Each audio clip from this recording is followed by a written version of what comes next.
Générer des images 4K d'une qualité digne des plus grands studios hollywoodiens, et ça en seulement 4 à 8 petites secondes, ce n'est plus du tout de la science-fiction. C'est notre réalité opérationnelle pour 2026. L'arrivée de Gemini 3.1 Flash Image, qu'on appelle aussi Nano Banana 2, c'est un véritable changement de paradigme. On quitte enfin ce modèle de création artisanale, super lent, très coûteux, pour entrer de plein pied dans la production industrielle ultra personnalisée.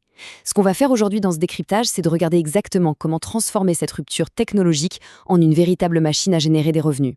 Au menu de cette analyse, on va d'abord aborder la révolution technologique en elle-même. Ensuite, on plongera dans l'immobilier, l'édition et le e-commerce, puis on verra la localisation et le SEO visuel. On parlera aussi de la restauration photo et du gaming.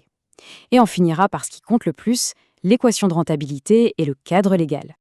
Allez, c'est parti avec notre première partie, la révolution Nano Banana 2.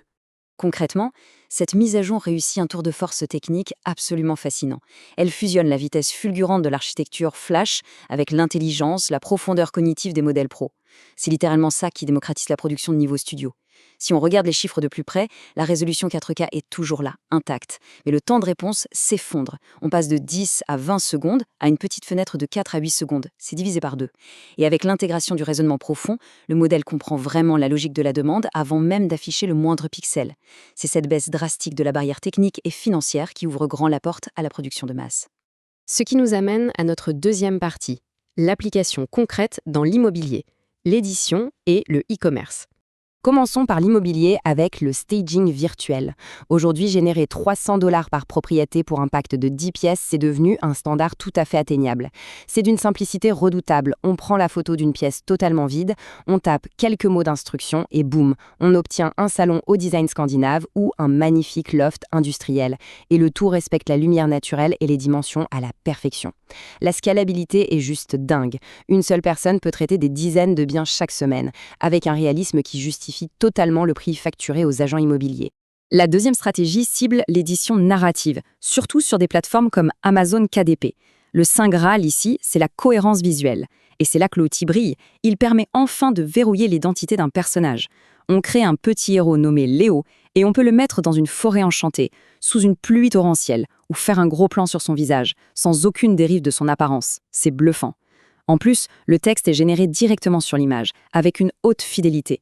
Pour ceux qui se positionnent sur des niches rentables, comme les livres pour enfants, les résultats sont là. On parle de revenus passifs massifs, atteignant régulièrement les 700 à 10 000 $ de royalties nettes chaque mois. Pour le e-commerce de mode, le nerf de la guerre, c'est le taux de retour. Et là, l'essai virtuel B2B change la donne. Fini les vêtements générés qui ont l'air en plastique. L'algorithme préserve chaque micro-détail. Le grain spécifique d'une veste en tweed, les reflets d'une chemise en soie ou d'un blouson en cuir. Les marques peuvent maintenant superposer leur collection sur des mannequins IA ou carrément sur les photos des clients eux-mêmes. Ça coûte une fraction d'un shooting traditionnel en studio. Et surtout, ça fait chuter les retours de produits. On enchaîne avec la troisième partie, la localisation et le SEO visuel. Ici, on parle de transcréation visuelle. Attention, c'est bien plus qu'une simple traduction. C'est l'adaptation culturelle complète d'une image publicitaire. L'outil peut modifier le texte d'une publicité dans plus de 10 langues en gardant la typo exacte de la marque. Mais le vrai coup de génie, c'est l'ancrage en temps réel sur Google Search.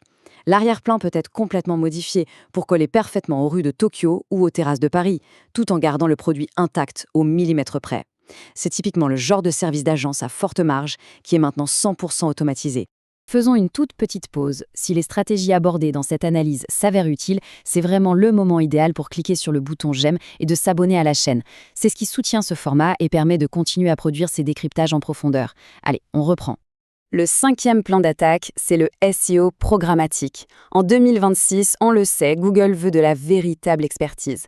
L'astuce, c'est de connecter l'API de notre modèle à une base de données pour générer automatiquement des tonnes d'infographies et de graphiques factuels, basés sur des données en direct. L'objectif est simple, aspirer un trafic de niche ultra spécifique, la fameuse longue traîne. Et ce trafic, on le monétise via de la publicité programmatique, de l'affiliation ou même en vendant ses rapports visuels à d'autres entreprises. Quatrième partie, la restauration et le monde du gaming. Créer une agence de restauration de patrimoine et de retouches 4K, c'est une stratégie en or. Un nettoyage et une colorisation historique de base d'une vieille photo, ça se facture autour de 25 $. Et la magie, c'est que l'IA va piocher dans sa base de données pour trouver la couleur exacte d'un uniforme militaire d'époque, par exemple. L'upsell naturel derrière, c'est le portrait studio virtuel à 50 $. On change l'éclairage, on applique un filtre digne d'un pro, comme un style Rembrandt ou une Golden Hour, et au lieu d'attendre des jours, la livraison est quasi immédiate. Le 7e plan regarde du côté des jeux vidéo indépendants. La fonctionnalité One Shot Arcade est une révolution absolue pour les développeurs solo. À partir d'une seule image de référence, on peut produire des séquences complètes de mouvements, ce qu'on appelle des sprite sheets, sans jamais perdre l'identité visuelle du héros. Et la cohérence peut gérer jusqu'à 14 objets en même temps. On peut donc générer des environnements entiers, comme des villes cyberpunk, où chaque véhicule et chaque arme garde son design propre. Un artiste seul devient littéralement aussi productif qu'un studio entier. Passons maintenant à la 5e partie, et pas des moindres, l'équation de rentabilité. Voilà l'équation opérationnelle que tout créateur d'actifs synthétiques doit absolument maîtriser. La marge brute, c'est simple, ce sont les revenus générés moins la somme des coûts. Et dans ces coûts, on trouve le coût d'acquisition client, le coût de l'API et le coût du temps humain. La véritable mécanique commerciale de ces projets repose sur un seul principe, réduire ces deux dernières variables au strict minimum. Et regardez bien ces chiffres. Le coût d'inférence de l'API est microscopique. On parle de 0,039 $ par image. Mais la victoire absolue, elle est dans la gestion du temps humain. Avec ces outils de nouvelle génération, l'IA comprend si bien les instructions qu'un utilisateur expert obtient un taux de réussite de plus de 80% dès le premier prompt. Fini les heures passées à itérer en boucle. Le temps humain, c'est la ressource la plus chère, et ici on la préserve totalement. Dernière grande partie, le cadre légal et les droits d'auteur. Pour transformer ces créations en vrais actifs financiers pérennes et sans risque, il faut jouer selon les règles.